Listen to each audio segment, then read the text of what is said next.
Hello everybody. In my last lecture I stopped here. I talked about the action potential and the structure of a synapse. So today I'll talk from this slide. So this is a model to show how the excitatory and inhibitory synapses work on a neuron. So this is a neuron, postsynaptic neuron, and these are the dendrites, right? And you see the axon terminals form synapses with these dendrites, and two of the synapses are excitatory. So this is one, E1, excitatory synapse 1, and this is another excitatory synapse, E2.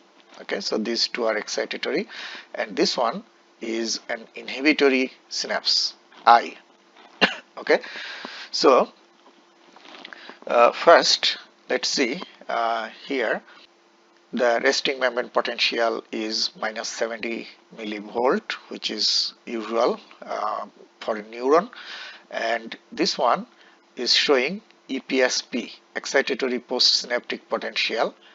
That means excitation in the postsynaptic membrane due to stimulation or activation of either of these excitatory synapses. So if you only stimulate E1, then you will get a weak EPSP.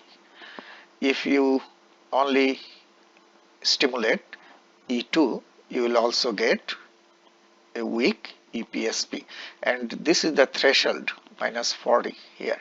So individually these excitatory synapses cannot produce the EPSP that reaches the threshold. Okay, so no action potential will be generated. To generate the action potential, EPSP must reach to the threshold. Okay, so here in condition 2, both excitatory synapses are activated together at the same time.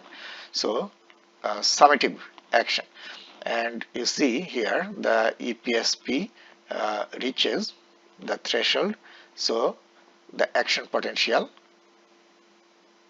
is generated. Okay, and then this is condition 3, where only you excite this inhibitory synapse.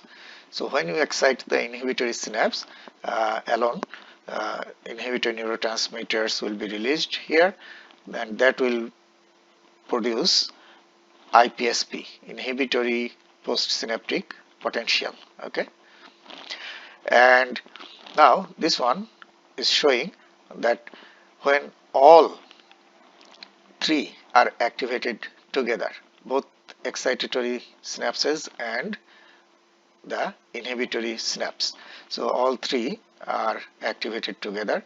So here you see that the EPSP is close to the threshold but just below the threshold, right?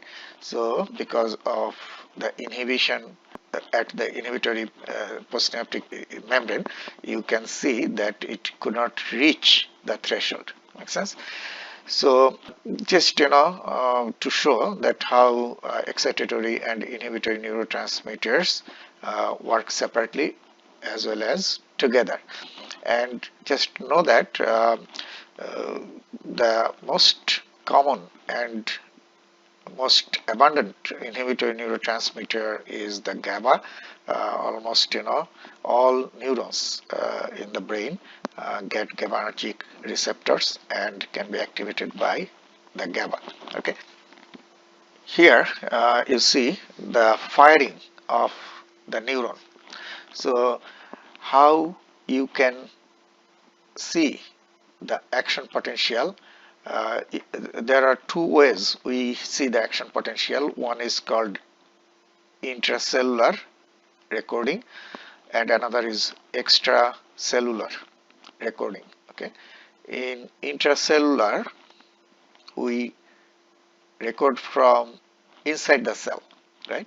Usually we use the glass electrodes that can very nicely penetrate the cell membrane, and still the cell membrane will stay attached to the glass pipette. It's like sometimes we can pierce a balloon without bursting it or popping it. So same way, glass pipettes are pretty good if you can make sharp glass pipettes, and you can insert through the cell membrane without rupturing the cell or without destroying the cell, and then you can record the electrical activity from outside and see on the oscilloscope. Okay, and when we do that, we can see the change of voltage inside the cell. Okay, so that is one type of recording. Another type of recording is extracellular recording. Okay, so we just touch the tip of the electrode on the surface of the neuron and record the action potential. And when we do extracellular, we can only record the firing of the neuron. We don't see the change of millivolt or membrane potential. We only see the firing. Each fire indicates one action potential. So extracellular recording. So this is showing extracellular recording. You see the firing of the neuron like this. Each is indicating one action potential, and here you see that no stimulus. Okay, neuron fires at baseline rate. So this one is showing the stimulus, the strength of stimulus, and this is the response. Okay, so this is the strength of stimulus and this is the response. Okay, so here you see no stimulus is presented here, so still the neuron fires. We know that spontaneous firing of the neuron, most of the neurons fire spontaneously, like few action potential due to natural spontaneous release of neurotransmitters without any stimulus or signal, and that is called the spontaneous activity, and most of the neurons show that. So only few firing. And then this is a stimulus. It is a subthreshold stimulus. Threshold is this dotted line here, you see, and if the stimulus is weak, that is called the subthreshold stimulus, and that will not be able to trigger action potential, so still at spontaneous rate here. However, if you increase the strength of the stimulus, and if the stimulus reaches the threshold level, then you see the firing, increase of the firing, and then if you further increase the strength, then you see more firing. Okay, so the firing of the neuron will increase as you increase the strength of the stimulus. Then if you continue to increase, at certain point it will not increase the firing of the neurons anymore, and eventually if you continue, they may get like inhibited. That is called the fatigue or adaptation that will occur. Okay, so they have just plotted the firing rate here, spikes per second. So in first two conditions, as I said, that is spontaneous rate of firing. This is subthreshold stimulus, this is no stimulus, and this is just around the threshold, so little bit above the threshold, and this is further increase the strength of the stimulus, you see the firing increased a lot significantly, right? As I said, that if you continue to present the stimulus, the adaptation takes place. Okay, adaptation is a very important term in sensory neuroscience. If you continue to present the stimulus, at one point we see that your neurons start to ignore and stay the same for very long. This mechanism is known as adaptation, and all of our senses adapt to constant stimulation, and the examples are like, when you move from a very quiet place to a noisy place, you initially feel like overwhelmed. Then if you stay there for a while, then eventually you don't feel that noise.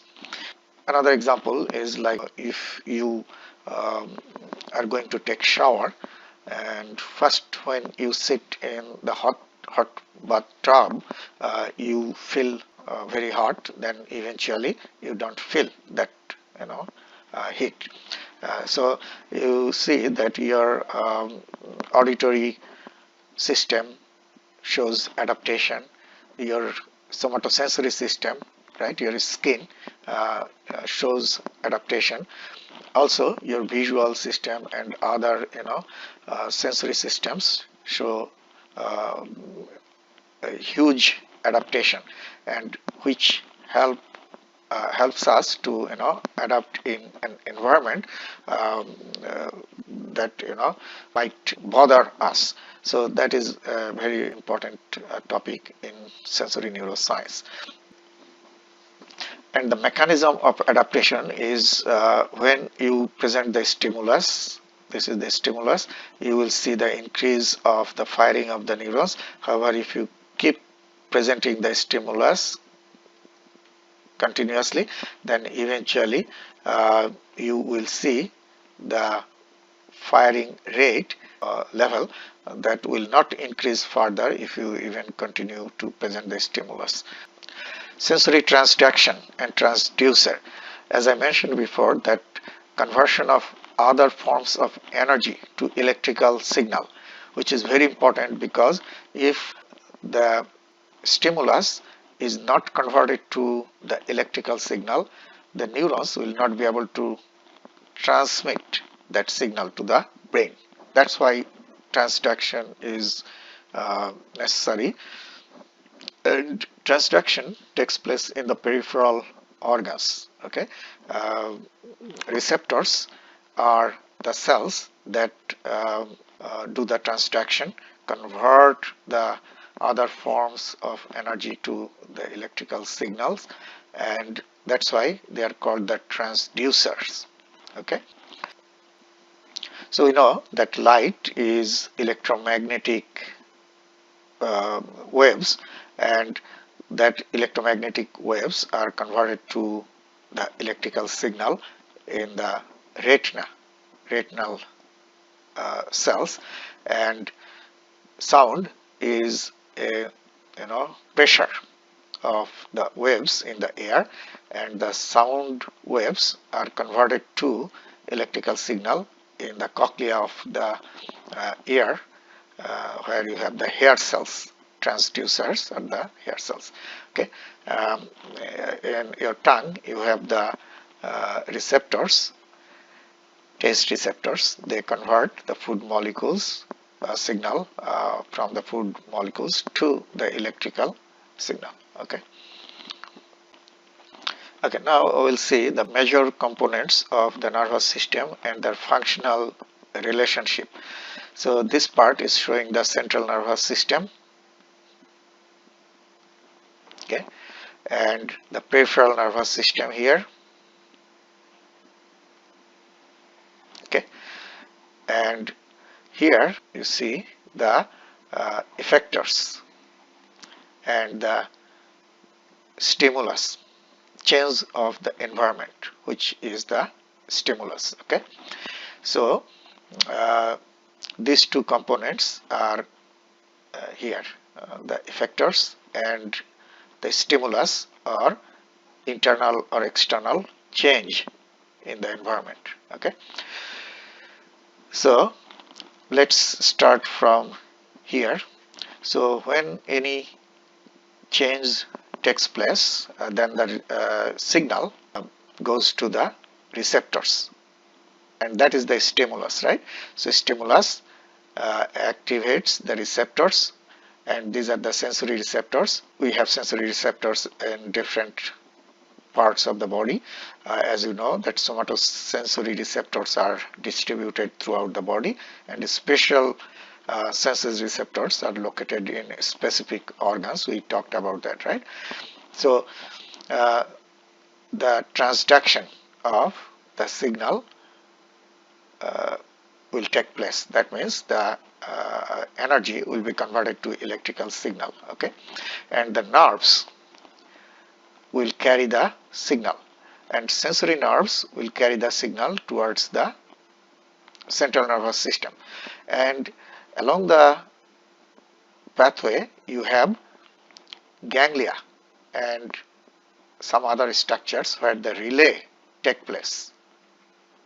Sensory relay takes place. Okay, and these nerves will carry the signal, and there are two types of peripheral nerves, right? One is called the sensory, another is the motor. So the sensory nerves will take the signal towards the brain. Okay, first the signal will pass through the tracts of the spinal cord. In the spinal cord you have two types of tracts: ascending tracts, those are the sensory, right, going this way, and the descending tracts are the motor, take the signal out from the brain. Okay, so the ascending tracts of the spinal cord will take the signal to the brain. Okay, in the brain the signal will be processed in different areas, including the thalamus, brainstem, cerebellum, cerebrum, and on the surface of the cerebrum you have the functional areas where the signal will arrive finally. Okay, so the signal will arrive here finally in the cerebrum, cerebral cortex. Okay, so this is the sensory pathway. First the stimulus will activate the receptors, and then the receptors will send the signal through the peripheral nerves. Which type? Sensory type peripheral nerves, that will take the signal towards the brain. Okay, first the signal will pass through the spinal cord where you have the ascending tracts going upwards. Tracts are actually the bundles of fibers. Okay, and then we'll go through different structures in the brain, and finally will be received by the cerebrum. The surface of the cerebrum is the cerebral cortex, where you have different functional areas.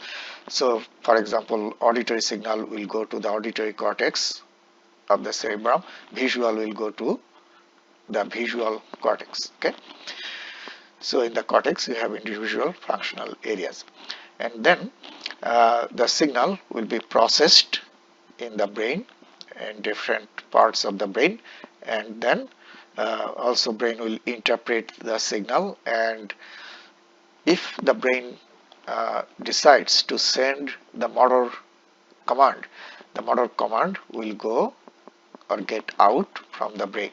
Okay, and as I mentioned, the spinal cord also has the descending tracts, so we'll go downwards through the descending tracts, and that is the motor pathway, right?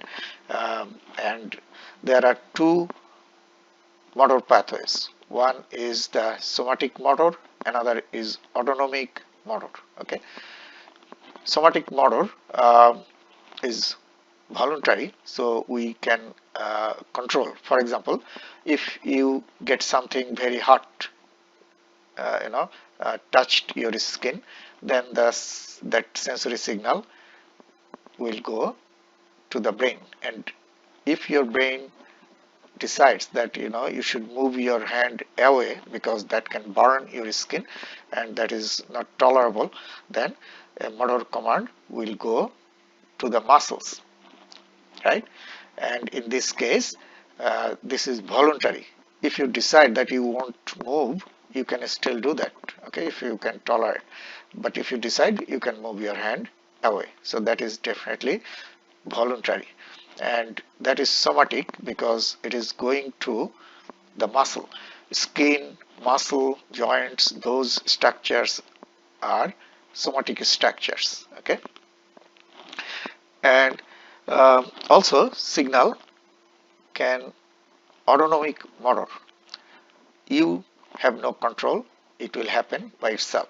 For example, when you get you see a lion, you get scared, and what happens? Your heart rate increases, right? And that occurs due to motor command going from the brain to your heart. You don't do that, it happens by itself. So that is autonomic motor. So you see, motor both are going out from the brain. One is involuntary, another is voluntary, okay? And as you know that skeletal muscle is voluntary, right? And smooth muscles, cardiac muscles, are involuntary. And also the glands. When you are hungry, you see delicious food from your eye. In this case, the receptors, photoreceptors of your eye will be activated, right? And will send signal to the brain. And then the brain will send signal to the glands, and secretion of saliva in the mouth and secretion of gastric secretion, enzymes in the stomach take place. So also that is autonomic because you don't secrete the saliva or acids in the stomach. So autonomic could activate the smooth muscles, cardiac muscles, as well as the glands, okay? So this is how the ascending and descending pathways are activated, and they are connected to each other. Not necessarily all sensory stimulus will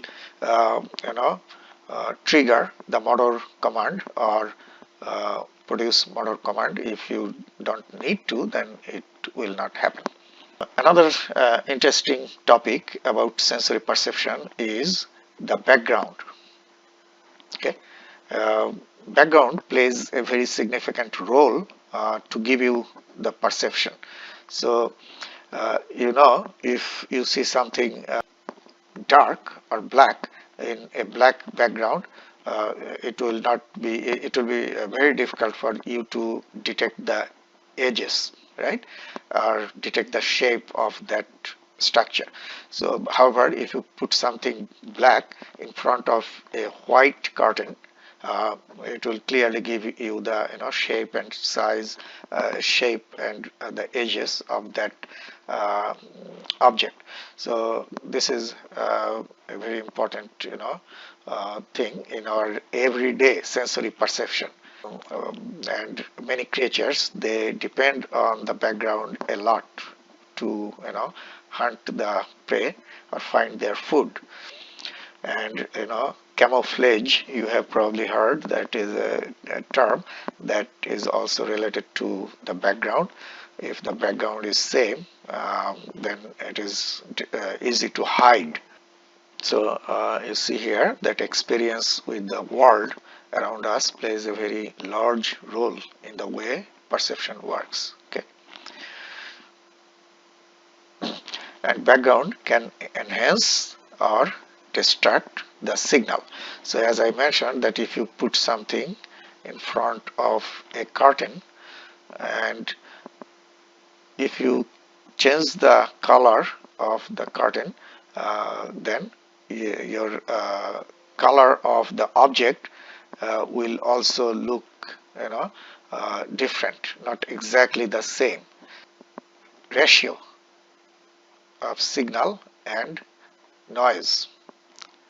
So if I put something red here and the background is red, this background will be considered as a distractor. Makes sense? Because same color. However, if I put something white, that will increase the signal noise ratio, and that will give you more clear perception. Okay, less distraction, and that will enhance the signal. So this is the signal and this is the background. Here you see just an interesting way to show. You see this one and this one, these two are same. However, if you look carefully, in yellow background, this one is looking more darker, looking darker than this one. This one kind of whitish, right? However, if you put both of them on the same background, they will look exactly same. Threshold. Just a few minutes before, I talked about the threshold of the neuron, or the threshold of the action potential. This is the postsynaptic potential, right? Excitatory postsynaptic potential. Then this is the threshold, and when the voltage of postsynaptic potential arrives at the threshold, then you see the action potential firing, right? So that is the threshold of the neuron. However, the threshold of your perception, sensory perception, that is different, and there are different ways to measure the threshold of sensory perception. Two common methods are, one is called the method of constant stimuli, and another one is called the method of limits. Okay, so these are most commonly used methods to determine or detect the threshold of sensory perception. Okay, and in case of methods of constant stimuli, what we do, we randomly present the stimulus at different intensities, okay, from weak to high within that range. Like, if I present sound from 10 kilohertz, 20 kilohertz, 10, then 11, then 12, 13, 14, 15, 16, 17, 18, 19, 20. Okay, so I present this auditory stimulus at different intensities, right? However, when I present all these stimulus at different intensities, I present them randomly. Like first I present 10, then I can present any of these, like 16 or 15, then 12, then go to 20. So in the computer we set the program in a way these intensities will be presented randomly. There is no sequence, okay, and every time one stimulus will be presented, we will see the response. Now the response could be different types of response. We can ask the subject, if it is a human subject, ask the subject to respond just by pressing something, or saying yes or no. Okay, so first we will if we present like 10 kilohertz, then this, if this is too weak, then the person will say no. Then we present like 17, the person will say yes.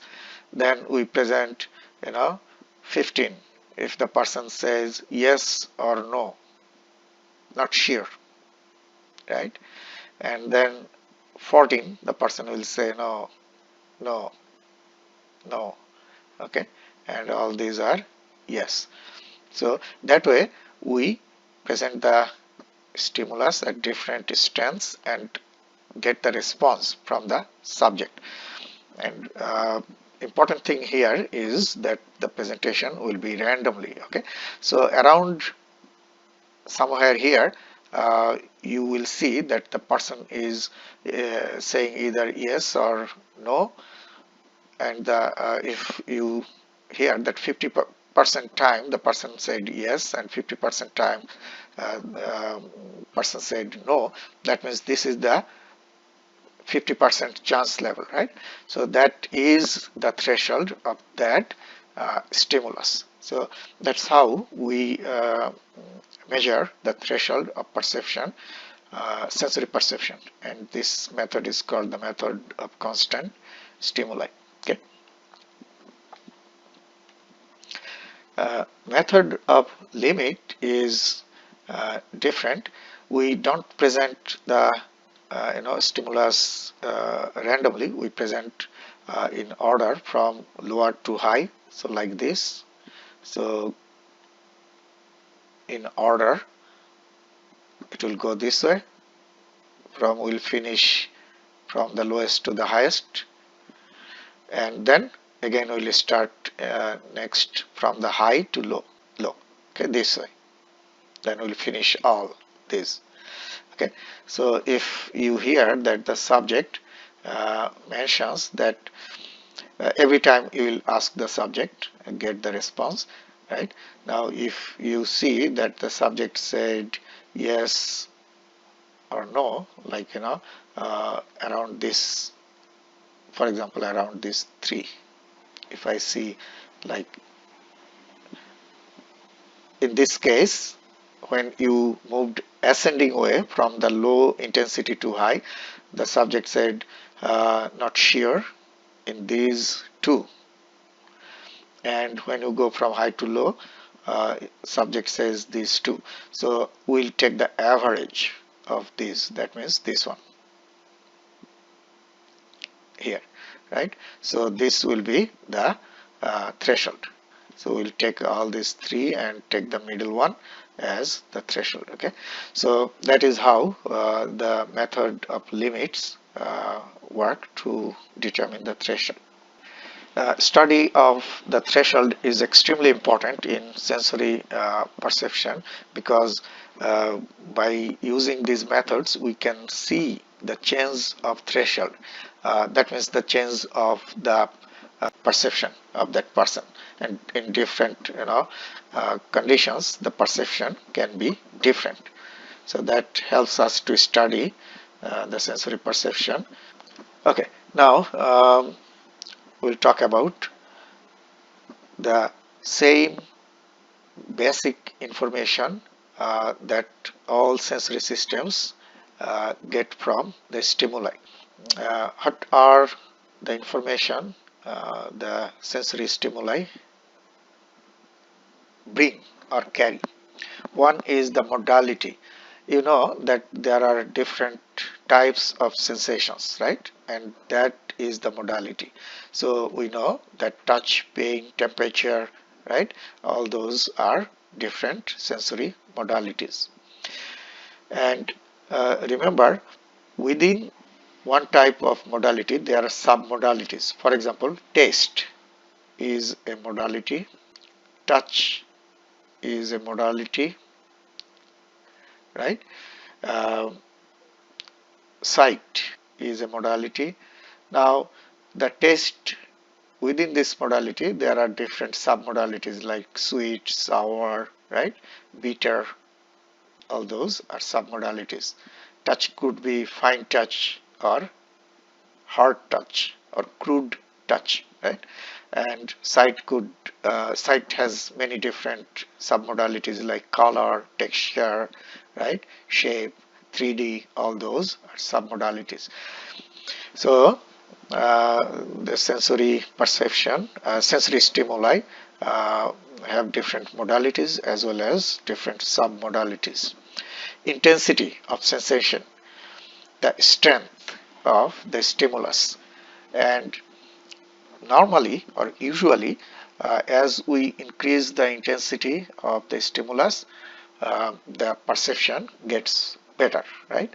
However, if adaptation occurs, then even if you increase the strength, your perception will not change. Make sense? That we talked about before.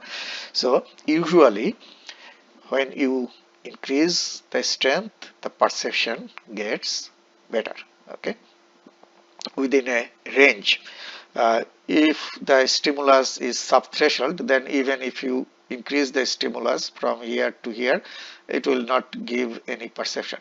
When you reach the threshold, then you start to feel that, and then if you go above the threshold, you will feel. Okay, as you increase, you will feel stronger and stronger up to a certain limit, right? And when we increase the strength, the perception gets stronger or better, because as we increase the strength of stimulus, then more neurons are recruited.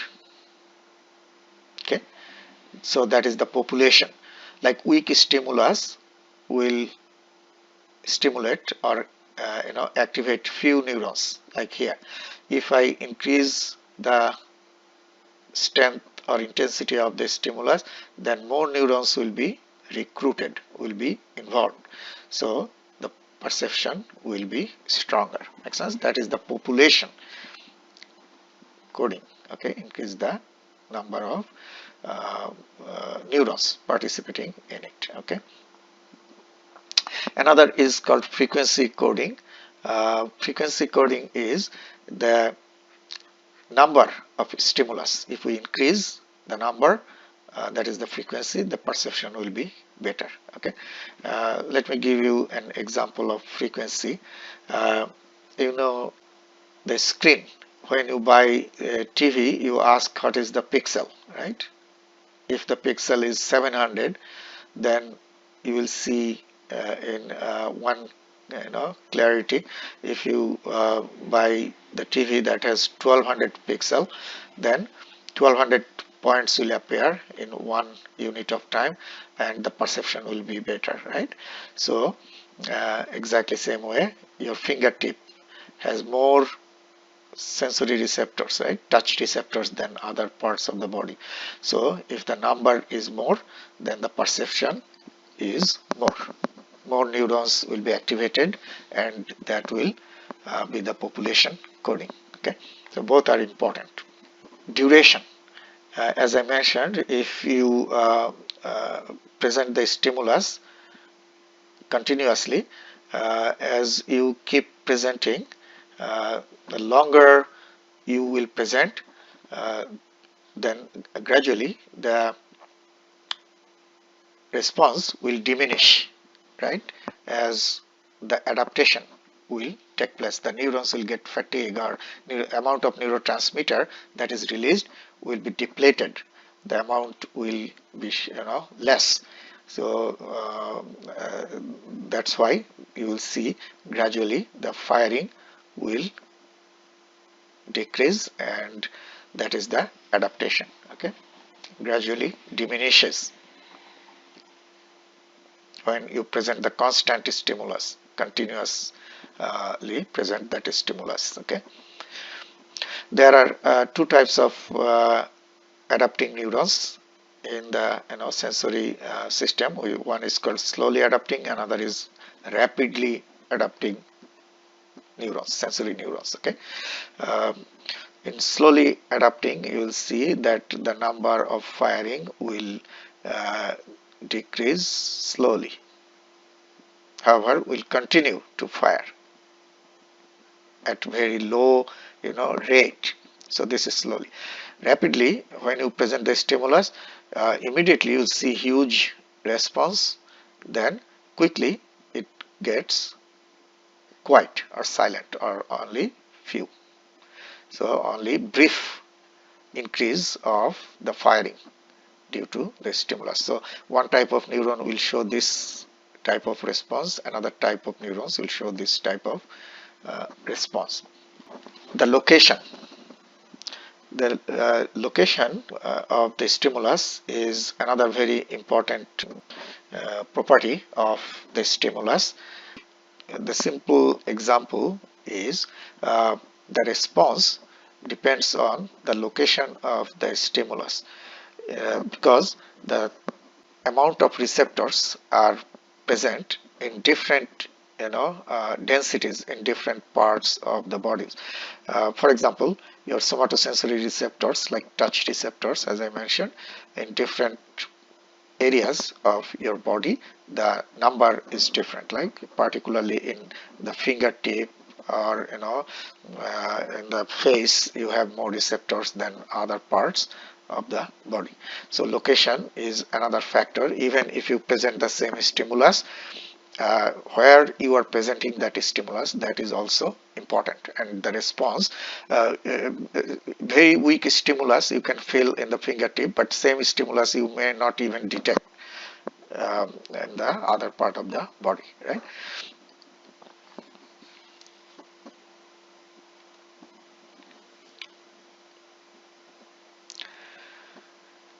Okay, so here this one you see is showing the slowly adapting and rapidly adapting neurons. This is rapidly and this is slowly adapting that I just showed few minutes ago. So in case of rapidly, you see the brief increase or firing of the action potential, then nothing, completely quiet here. In this case, initially a high rate of firing, then gradually decreases. So the neurons get adapted to that stimulus. Okay. Here I already talked about this modality and location, intensity and timing.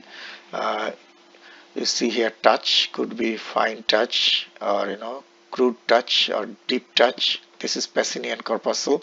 It is located in the deeper part of the skin. These are Merkel's discs. They are present in the Meissner's corpuscles. There are another type, Merkel's discs, but these are Meissner's corpuscles. They are located just under the epidermis. So they will be activated by soft touch because they are located more superficially than this one. This one will be activated by deep touch. Okay, and free nerve endings are activated by pain or temperature. So you see that different modalities will activate different types of receptors, right? And the location of the receptors are different. Okay, so to activate this one, you need more pressure, right? And stimulus must be present in larger area. To activate these, you need soft presentation, and very localized stimulus will activate these receptors because they are more superficially located. Okay, and you also see that different receptors have different temporal pattern of firing. So this one is firing briefly. It's like fast adapting. This one is slow adapting. See here, this one is fast adapting. This one, this is again slow adapting.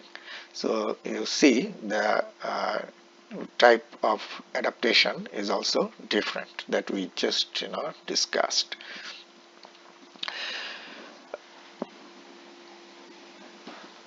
Now, those are the important properties of the stimulus, right? Sensory stimulus.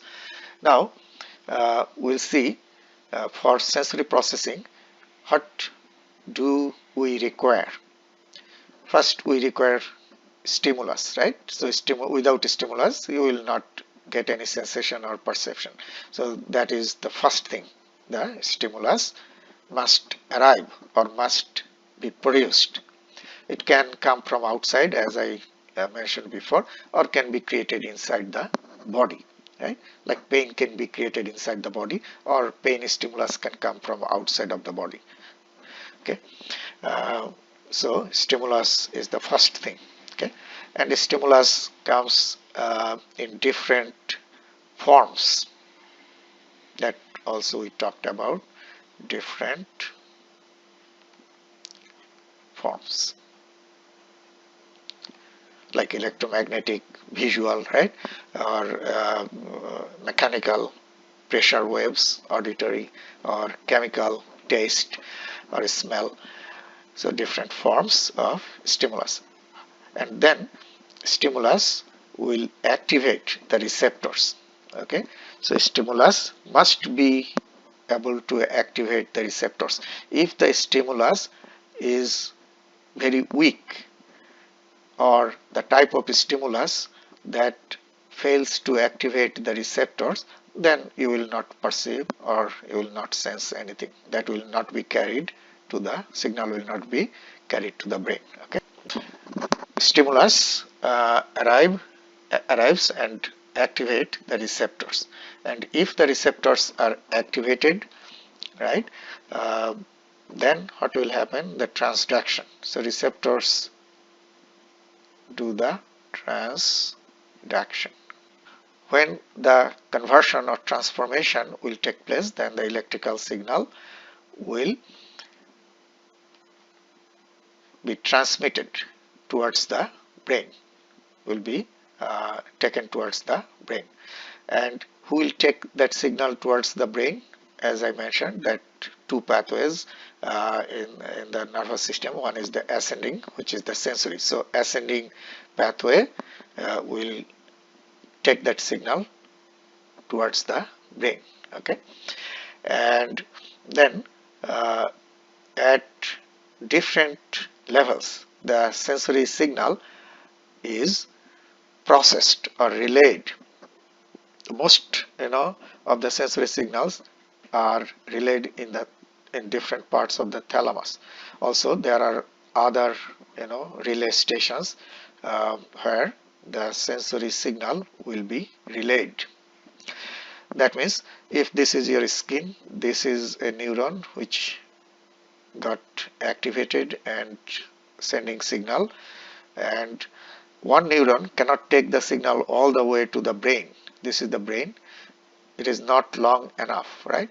So this is another set of neurons will receive that signal and will take it up to a certain distance, and this is another set of neurons. Okay, so these are the stations where the relay of the sensory signal takes place, and in these relay stations the signal can be enhanced or inhibited, or can be polished or modulated. So that's why these relay stations are very important. One is a single neuron is not long enough to take all the way to the brain. That's why at different locations one group of neurons will hand over the signal to another group of the neurons. Another is in these places at the synapses, the signal can be modified. Sensory cortices, as I mentioned, the surface of the cerebrum is called the cerebral cortex, where you have different functional areas like visual cortex, auditory cortex, right, taste cortex. So if the signal is auditory, it will be taken to the auditory cortex. If it is visual, it will be taken to the visual cortex. Okay, so cerebral cortex has the functional areas where the signal will be first processed, and you will get that sensation. Okay, association areas. Now in the brain you have the association areas where two or more modalities are combined together.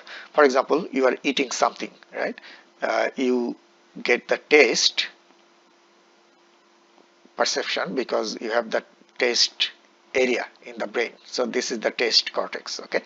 However, when you are eating, you know that smell plays a very important role too, right? So this is the smell cortex, olfactory cortex, and this is the gustatory or taste cortex. But you all know that they need to talk to each other. combine these two together, right? So you taste as well as smell together. That will give you the perfect taste of the food, right? So that is the association area.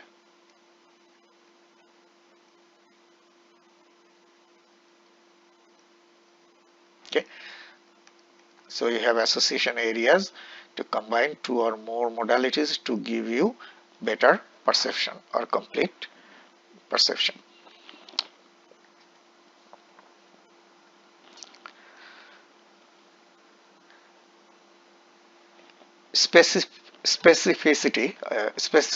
Specificity of the stimulus. You know that I mentioned in my first lecture that different creatures have different, limits of perception. So human, for example, auditory, we can perceive 20 hertz to 20 kilohertz frequency. Below this 20 hertz, we don't listen that sound, but some creatures like elephants, they can listen it. So that is infrasonic,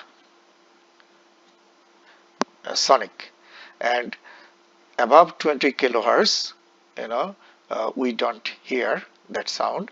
However, many creatures, they can hear that frequency. Okay, that is the ultrasonic. So infrasonic here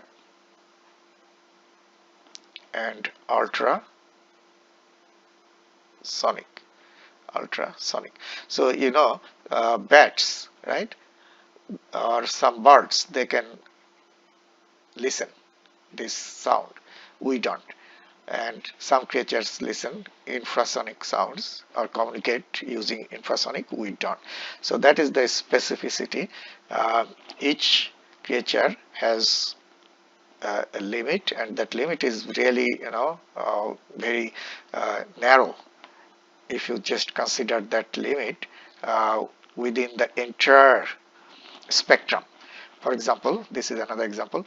Our visual color sensitivity is between 400 to 700 wavelength nanomicron.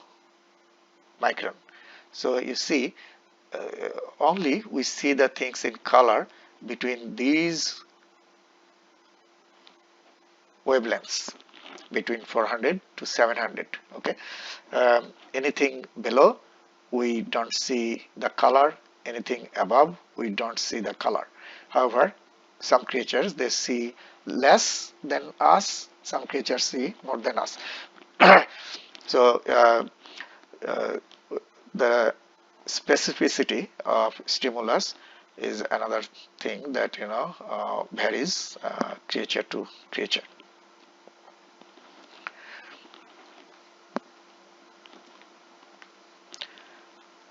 Location of the receptors, sensory receptors, are located inside the specific organs or structures of the body. Usually they are protected. Some are more protected than the others. Okay, for example, your hair cells, auditory sound receptor cells. These are the hair cells, and the hair cells are heavily protected. Why? In the inner ear, in the very deeper part of the ear, you have a hard bony structure, coiled structure, that is called the cochlea, right? So inside the cochlea, the hair cells or sound receptor cells are located. So they are heavily protected. One reason could be if the hair cells are destroyed once, no new hair cells are generated. That's why once we lose the hearing ability due to loss of the hearing cells, we don't get it back. Okay, we use the artificial cochlea. Some receptor cells are less protected. For example, on the surface of the tongue, you have the papilla, and inside the papilla you have the taste buds, and inside the taste buds you have the taste receptors. So these are the taste buds you see here, and inside these taste buds you have the taste receptor cells. However, they are not well protected. Like if you drink something very hot like tea or coffee, many of these will be damaged easily. If you uh, eat something very rough or hard, that can also, friction can cause damage of some of these receptor cells. And that's why after you drink something very hot like coffee, for a while you don't feel the taste of the food, or you don't get the taste of the food as normal, right? But after a while you'll see it comes back quickly. So these cells are not very well protected, but what is good is that these cells can be regenerated, these receptors can be reproduced. So that's why probably they are not well protected. We talked about the transduction, right? The conversion of other forms of energy to the electrical. Here I mentioned that signal goes towards the brain, and the nerves carry the signal towards the brain, sensory nerves, and the nerves carry the signal away from the central nervous system or brain. Those are motor nerves. Okay. And in the human nervous system, we have total 12 pairs of cranial nerves. Most of them originate from the brain stem, most of them. However, few are originated from different organs. For example, your optic nerves, there are two, right? Start from two retinas of your eyes. Your auditory nerve, which is cranial nerve number 8, originate from the ear. So those are originating from the organs. However, most of them are attached to the brainstem between pons and medulla, or in pons and medulla. Okay. What is important here is that there are 12 pairs of cranial nerves. Some cranial nerves are sensory, some are motor. That means some are taking the signal towards the brain, some are taking the signal motor command out from the brain. However, there are some cranial nerves, those are mixed. That means they have two types of fibers, both sensory fibers and motor fibers within the nerve. So if this is the nerve, you have both types of fibers. Some fibers are taking the signal up towards the brain, some are taking the signal down, that means motor, like this. Okay, so we have some purely sensory cranial nerves, some purely motor cranial nerves, and some are mixed cranial nerves. Okay, so if you see here, by two different colors, they have shown the purely sensory and purely motor, and in some cases you see both colors are here, that means mixed. Okay, so the blue color or cyan color is showing the sensory fibers, and the brown or red color is showing the motor. Okay, so cranial nerve number 1, which is the olfactory, this one is related to your special senses, olfaction, carries the signal from the nose to the olfactory bulb. So this is very important. Olfactory nerve carries the smell signal, and it is cranial nerve number 1. Okay, then optic is cranial nerve number 2, from the eye to the brain, okay, to the optic chiasma. So optic nerves, sensory. So these are purely sensory. Okay, olfactory, optic, number 1, number 2. Then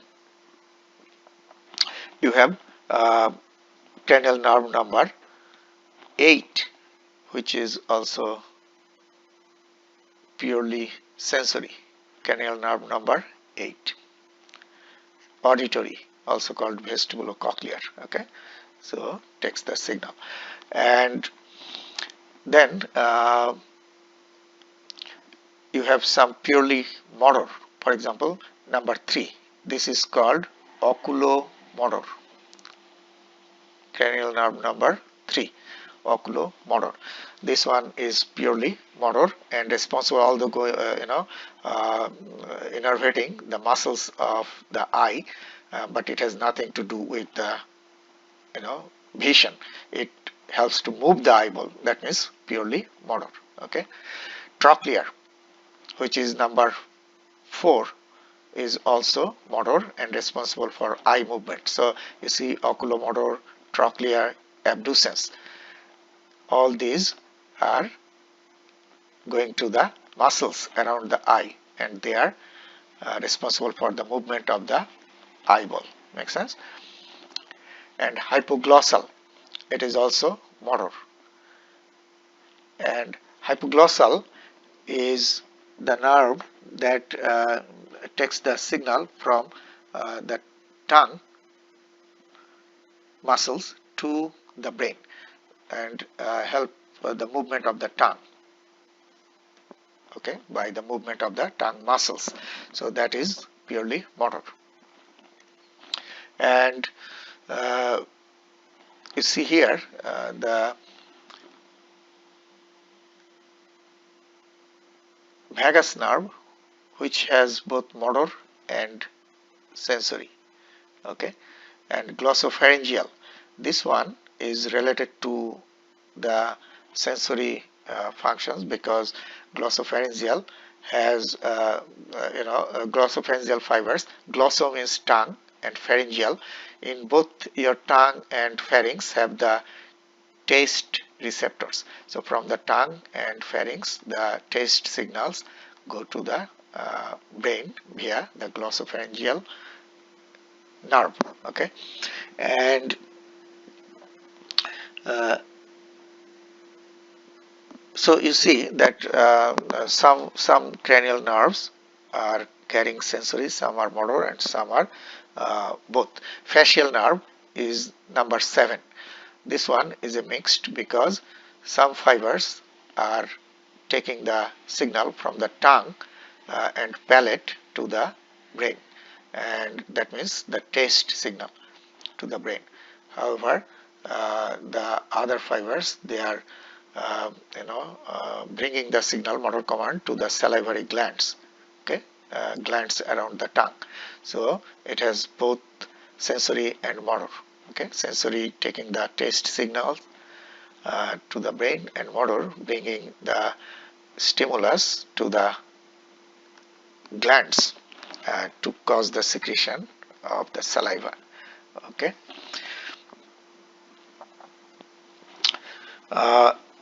Sensory relay stations, as I told you, I already explained that along the sensory or ascending pathway at different locations, the signal is relayed.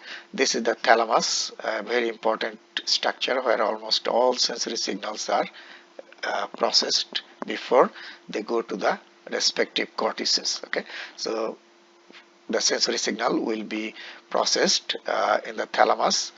This is the last station, and from here will be sent to the respective cortices. Okay, and as I mentioned, that on the surface of the cerebrum you have different functional areas, and primary somatosensory area is in the parietal lobe, primary visual area in the occipital lobe, primary auditory area in the temporal lobe, and olfactory and taste in the frontal lobe. So these are the main sensory signals, and different lobes have those functional areas. And remember, each hemisphere has 4 lobes: parietal, occipital, temporal, and frontal.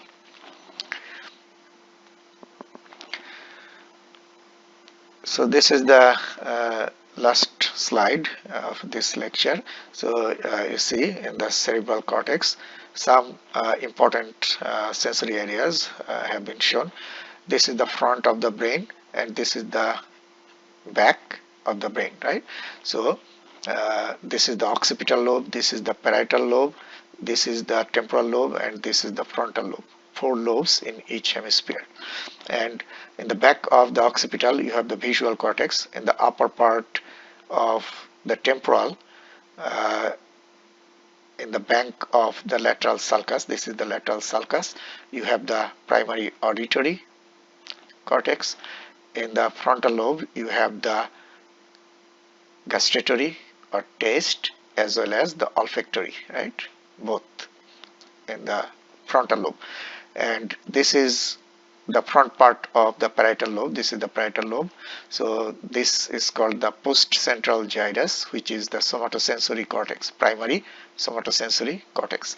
So some sensory areas have been shown in this picture. So you need to know the location of those sensory cortices. Okay.